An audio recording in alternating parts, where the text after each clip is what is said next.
آپ میرے پیچھے جو مزار شریف دیکھ رہے ہیں یہ ہے لال بادشاہ کا مزار شریف ہے. یہ ہے نکودر کے اندر. تو جیسا کہ یہاں پہ سب سے بڑی پرابلم یہ ہے کہ ویڈیو بنانا الاؤڈ نہیں ہے. تو بھائیوں میں آپ کو مزار شریف جو بھی پاسبل ہو سکے چوری سے جیسے بھی وہ دکھانے کی کوشش کر رہا ہوں. اور تھوڑی سی ویڈیو میں نے ہنس جی کی بھی اس میں ڈالی ہے. وہ آئے ہوئے تھے تو ان کو بھی میں نے شوٹ کیا تھوڑا سا بس 10 سیکنڈ کے لیے.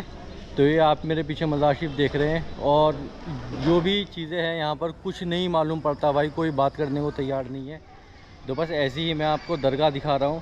اور ایسے ہی ہم وہاں پر گئے تھے, کیا بولتے ہیں اس کو, مراد شاہ. تو مراد شاہ پہ بھی جو پاسبل ہو سکا وہ چیزیں میں نے شوٹ کری چوری سے. ادروائز وہاں پر بھی ویڈیو شوٹ کرنا الاؤڈ نہیں ہے, جگہ جگہ ریسٹرکشن ہے, جگہ جگہ لوگ ٹوک رہے تھے. تو اب آپ بنے رہیں میرے ساتھ اور دیکھتے ہیں کیا ہوتا ہے آگے. آئیے آپ کو میں اس عالیشان گیٹ کے بارے میں بتا دوں. یہ گیٹ ہے لال بادشاہ جی کا. تو آپ کا جو مزار شریف ہے وہ نکودر میں بنایا گیا ہے اور بڑا ہی خوبصورت, بڑا ہی عالیشان گیٹ ہے آپ کا. تو آئیے جیسے کہ ہم درگاہ میں چلتے ہیں تو میں آپ کو کچھ چیزیں بتاتا چلوں. بابا لال بادشاہ کی درگاہ نکودر کے ایک بہت ہی سکون بھری جگہ ہے. یہاں کی عمارتیں زیادہ بڑی یا فینسی نہیں ہیں لیکن بہت صاف ستھری, صاف اور شانت ہوتی ہے. پوری درگاہ وائٹ کلر میں ہے جو ایک طرح سے شانتی اور روحانیت کا احساس دلاتی ہے. عمارت کے ڈیزائن میں زیادہ شان و شوکت تو نہیں.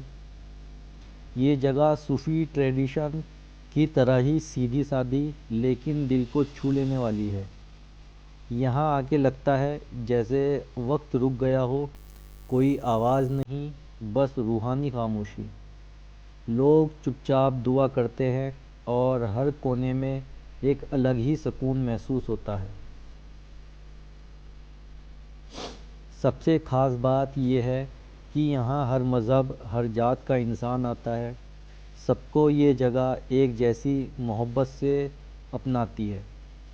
اگر آپ ویژول میں یہاں درگاہ میں اندر آیا تو میں نے دیکھا یہاں پر مشہور گائک ہنس راج ہنس جی بیٹھے ہوئے تھے. تو میں نے سوچا ایک آپ کا بھی تھوڑا سا شوٹ کر لیا جائے. تو موقع ملا اور میں نے شوٹ کر لیا. آپ یہاں کے گدی نشیں ہیں, آپ ہی سارا انتظام یہاں پر دیکھتے ہیں.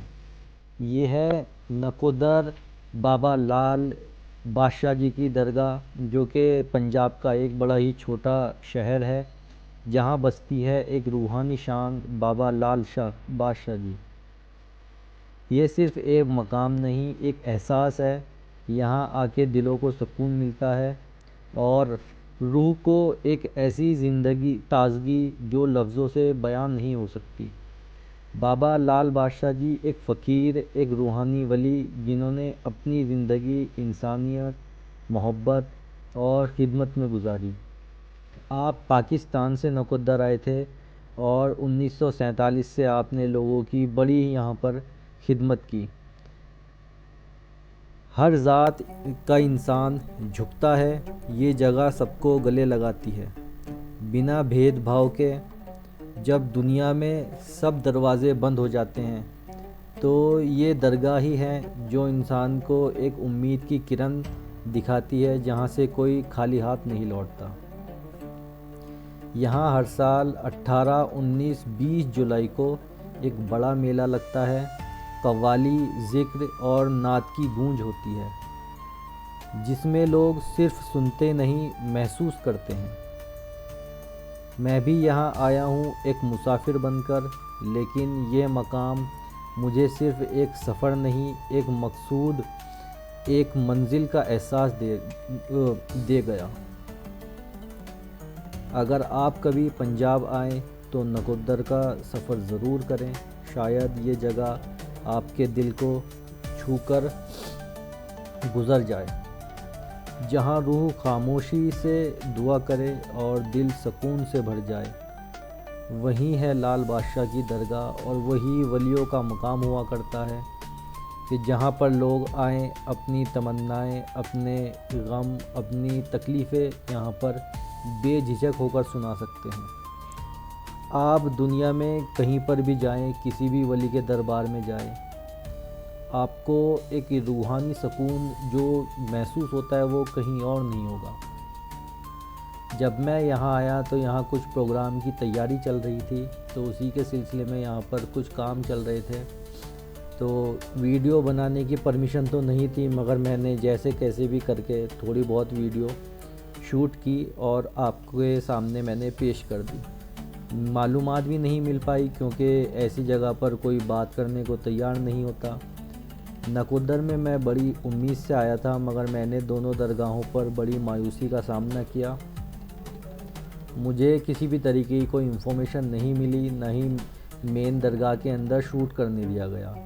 پھر بھی یہاں مجھے 5 سے 10 سیکنڈ کا موقع ملا تھا، تو میں نے ایک کونے میں کھڑے ہو کر شوٹ کر لیا۔ اصل میں یہ بات مجھے سمجھ نہیں آئی کہ ایسا کیوں ہے کہ لوگ یہاں پر جو بھی بیٹھے ہیں، جو بھی ٹرسٹ چلا رہے ہیں، وہ لوگ درگاہوں کا شوٹ کرنے کے لیے کیوں منع کرتے ہیں؟ کیونکہ ہندوستان میں آپ کہیں پہ بھی چلے جاؤ، کسی بھی بڑی درگاہ پر چلے جاؤ، کوئی منع نہیں کرتا، مگر مجھے بڑا عجیب لگا یہاں پر۔ دیکھو، میں جو ہوں، میں صوفیزم کی ایکسپلور کرنے کے لیے نکلا ہوا، صوفیزم کو، صوفیاء کرام کی تعلیم، صوفیاء کرام کے بارے میں زیادہ سے زیادہ لوگوں کو بتانے کی کوشش کرتا ہوں، ان سے کنیکٹ کرنے کی کوشش کرتا ہوں لوگوں کو، اور صوفیت ہے کیا، یہ کس طریقے سے پھیلی، اور انہوں نے دین اسلام کے لیے کس طریقے سے کام کیا، اور آج ان کے مزارات بنے ہوئے ہیں تو لوگ کس طرح سے ان کے مزاراتوں پہ جا کر فیض اٹھاتے ہیں، وہ ساری چیزیں میں آپ کو بتانے کی کوشش کرتا ہوں۔ تو دراصل ولی جو ہوتے ہیں، ولی وہ ہوتے ہیں جو اللہ کے قرب کو حاصل کر لیا کرتے ہیں اپنی نوافل عبادتوں سے یا اپنے وظیفوں سے۔ بہت ساری ایسی چیزیں ہوتی ہیں فقیری کی لائن میں جو ہر انسان نہیں پار کر سکتا یا پا سکتا۔ کوئی اہل دل ہی ہوا کرتا ہے جو اس مقام کو پا لیتا ہے اور کوشش کرتا ہے اس پہ چلنے کی، اور ایک منزل پہ پہنچ جاتا ہے۔